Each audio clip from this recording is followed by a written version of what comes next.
London is facing a renting crisis, a combination of high demand and a shrinking market, ascending prices soaring. The past 3 months has seen an annual rise in asking prices of 15.8% in the capital. Letting agents say the lasting impact of the pandemic and looming cost of living crisis are seeing many look to extend their rental agreements. So they make a deal where the landlord and tenant both feel that they've won. The rent increase has happened. And I think there has been a degree of that, which unfortunately, again, takes away a body of the market, and you're looking for a fresh new property to move into. You'll go, oh, I am subjected to maybe less property than I'm used to available, and therefore, unfortunately and reluctantly having to pay a little bit more. The private rental sector is now plagued by stories of packed viewings, constant rejections, and bidding wars. For those involved, it's a worrying time. I've put in, I want to say 15 or 16 offers for flats so far, and all our offers have been rejected. Alicia has had to up her budget from £800 to £1,000 per month since starting her search in June, and is still missing out on properties. We've been beaten out by people offering 700 over the asking price and 3 years with no break clause. So for someone who, like me and my friends, who aren't really sure what we're going to be doing in a few years' time, we can't commit to that. It's not just those with jobs suffering, as students also struggle to find accommodation. So there's 3 of us looking at the moment. We must have contacted like hundreds of places, literally like putting like alerts on Rightmove, Zoopla, Spare Room. Yeah, it's just been ridiculous. Like everywhere we've tried to put an offer in, they're already like, yeah, we've already accepted 500 a month over the asking.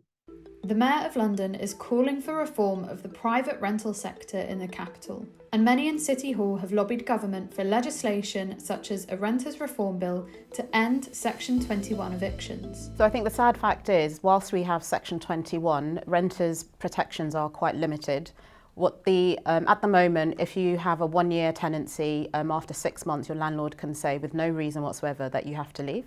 And so the Renters Reform Bill basically seeks to end that, which is a massive step for those thousands of people who are raising families or perhaps are approaching a fixed income later in life. While the proposals are now part of a white paper set out by the government, there are still those that think it doesn't go far or fast enough to help the growing affordability crisis. The Renters Reform Bill, what's promised there, it's just a start. It is the end to no-fault evictions, for example, but it doesn't do anything to control rent rises. It isn't the thing we need in London, which is rent controls, a freeze on rents now and the ability to bring them down.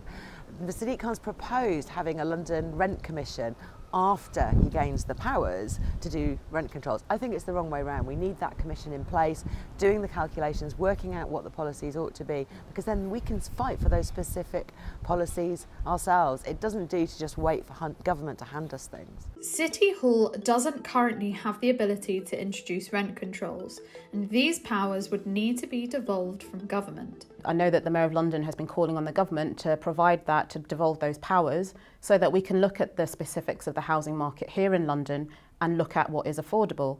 And one really good example is the London Living Rent, which is about 1/3 of average incomes by each London ward.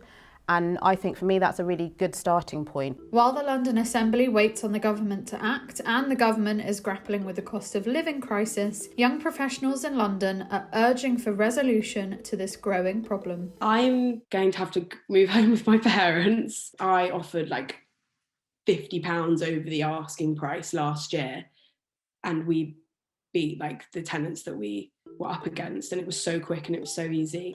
And now it's just to see how much has changed in a year is crazy. I do kind of feel like I'm being priced out of London.